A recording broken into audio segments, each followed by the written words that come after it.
Em nome do Pai, do Filho e do Espírito Santo. Amém. Caros irmãos e irmãs, depois de termos falado da verdadeira humanidade de Jesus, que, sendo Deus, assumiu uma natureza humana completa, não só um corpo humano, mas também uma alma humana, depois de termos falado da vontade humana de Jesus, se Jesus era verdadeiro homem, ele tinha também uma verdadeira alma humana. No parágrafo 476, nós começamos a falar sobre o verdadeiro corpo de Cristo. Já tivemos a oportunidade de mencionar como São João, na primeira carta, ele se preocupava em deixar clara a realidade da verdadeira humanidade de Jesus.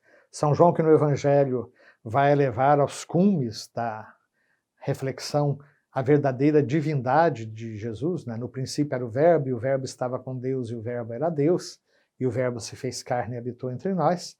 Na primeira carta, já combatendo aquilo que logo em seguida seria a gnose, né? O gnosticismo, uma corrente filosófica bastante complexa e que certamente foi o maior desafio que a igreja dos 2 primeiros séculos teve que enfrentar.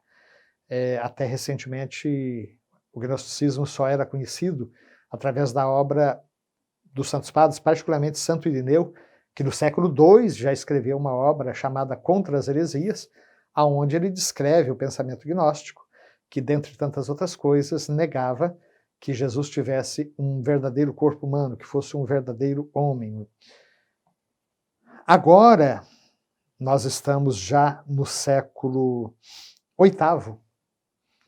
Vai surgir uma outra crise na igreja que trouxe muito prejuízo, sobretudo para a arte sacra, que foi a crise chamada iconoclasmo, onde um grupo de pessoas, né, espalhadas pelo uma corrente, melhor dizendo, né, de cristãos espalhados pelo mundo, recordando o preceito do decálogo, da proibição de imagens, saíram destruindo imagens sagradas, ícones, né, da iconoclasma, a destruição dos ícones.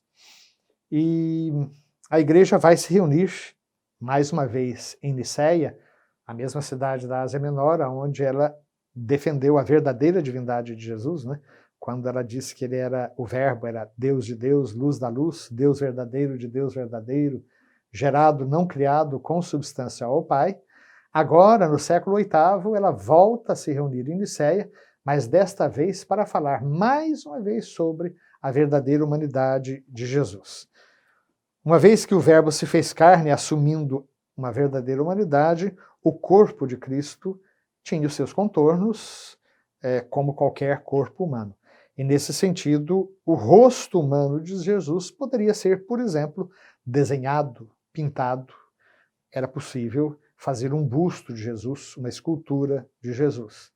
Se tivéssemos as tecnologias de hoje, era possível filmar, fotografar Jesus, porque ele era verdadeiro ser humano. Então, neste 7º concílio ecumênico, a igreja vai reconhecer como legítimo que ele seja representado em imagens sagradas. Parágrafo 477. Ao mesmo tempo, a igreja também reconheceu, e sempre reconheceu, que no corpo de Jesus, invisível em sua divindade, tornou-se visível em nossa carne. Essa é a expressão que está no prefácio 2º do Natal, que nós rezamos até hoje, está no Missal Romano, né? Ele que era invisível na sua divindade, tornou-se visível em nossa carne. Assim, as particularidades individuais do corpo de Cristo exprimem a pessoa do Filho de Deus.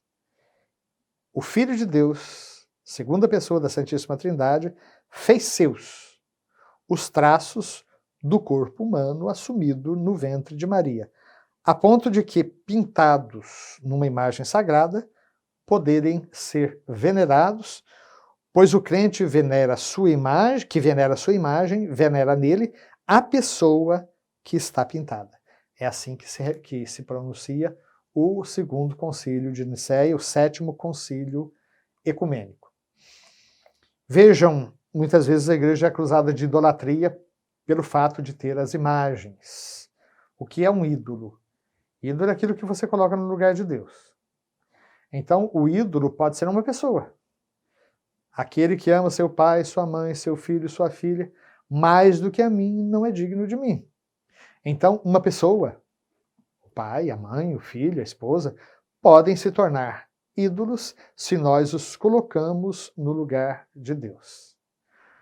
O dinheiro pode ser um ídolo, a profissão pode ser um ídolo, o meu projeto de vida pode ser um ídolo se no lugar de Deus esses outros valores ocuparem a primazia. Uma imagem pode ser um ídolo? Pode, se ela ocupar o lugar de Deus, mas aí ela está perdendo a sua função. A verdadeira função de uma imagem, de um ícone, é ser transparência do invisível.